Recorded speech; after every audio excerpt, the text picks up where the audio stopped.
O novo presidente de Burkina Faso, Ibrahim Traoré, prometeu lutar contra o imperialismo e o neocolonialismo, invocando o ex-líder revolucionário de seu país, Thomas Sankara, e também ele citou Che Guevara. A nação da África Ocidental também formou laços diplomáticos estreitos com os governos revolucionários da Nicarágua, Venezuela, Cuba e Irã, bem como a Rússia, arquirrival da OTAN. Em janeiro de 2022, um grupo de oficiais militares nacionalistas em Burkina Faso derrubou o presidente Roch Kaboré, um rico banqueiro que mantinha laços estreitos com o ex-colonizador do país, a França, onde foi educado. Os oficiais militares declararam um governo dirigido pelo que eles chamam de Movimento Patriótico de Salvaguarda e Restauração, liderado por um novo presidente, Paul R. Sandaogo.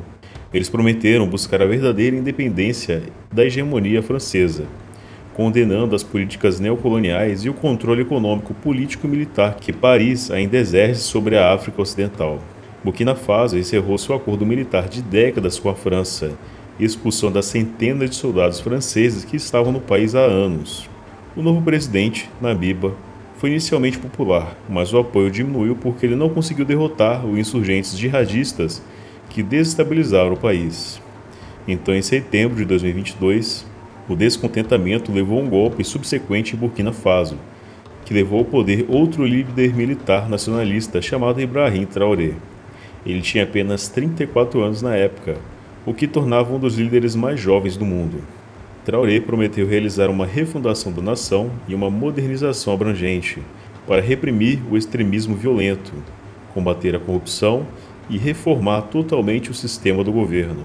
O carismático líder burkinense frequentemente terminava seus discursos com o canto La Patrie ou La Morte, a tradução francesa do lema oficial de Cuba revolucionária, Pátria ou Morte venceremos.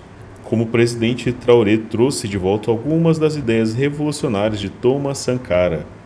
Sankara era um oficial militar marxista burkinense, comprometido que ascendeu ao poder em um golpe de Estado em 1983. Sankara lançou uma revolução socialista, transformando o país empobrecido por meio da reforma agrária, desenvolvimento de infraestrutura e amplos programas de saúde pública e alfabetização.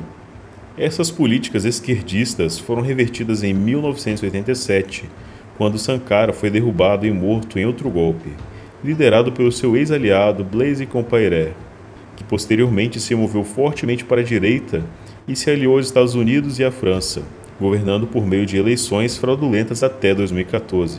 Hoje, Ibrahim Traoré se baseia fortemente no legado de Sankara.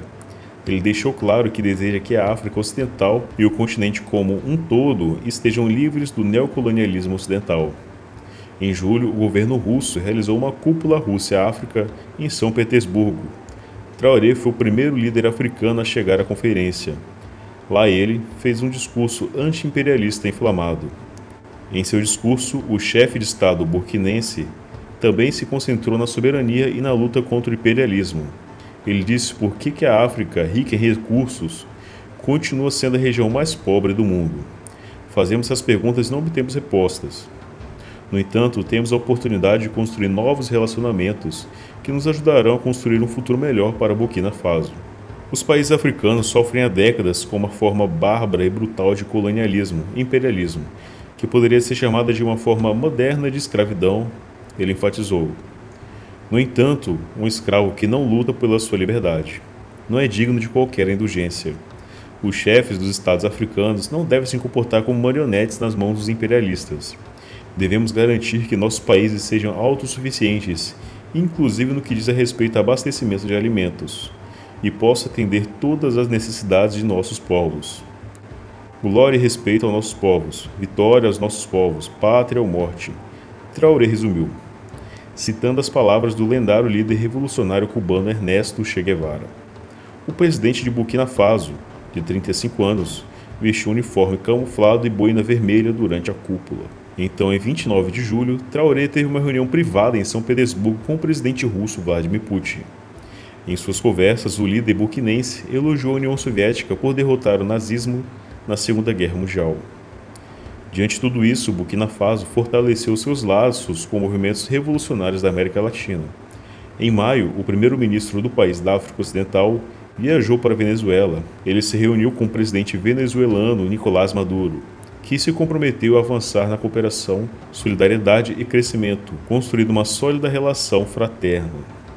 Após o golpe em setembro de 2022 em Burkina Faso, o novo presidente Traoré surpreendeu muitos observadores ao escolher como seu primeiro-ministro um seguidor de longa data de Thomas Sankara, que se chama Apollinaire Joaquim Kellen. Ele foi um aliado de Sankara durante a Revolução, quando Sankara chegou ao poder na década de 1980. Ele organizou um movimento de solidariedade e buscou apoio internacional para o governo de esquerda. Traoré disse em discurso, em dezembro, que Apollinaire ajudará a supervisionar o processo de refundação da nação. Ao nomear ele como ministro, Traoré mostrou de forma tangível seu compromisso em reviver o legado revolucionário de Sankara. Ao discursar na Assembleia Geral das Nações Unidas em 1984, Sankara declarou: "Também desejo me sentir próximo de meus camaradas da Nicarágua, cujos portos estão sendo minados, cujas cidades estão sendo bombardeadas e que, apesar de tudo, enfrentam com coragem e lucidez o seu destino. Sofro com todos aqueles que na América Latina sofrem com a dominação do imperialismo." Em 1984 e 1986, Sankara também visitou Cuba, onde se encontrou com o presidente revolucionário Fidel Castro. Deixe aqui nos comentários o que você achou dessa revolução que está acontecendo em Burkina Faso. Vejo você na próxima. Até mais.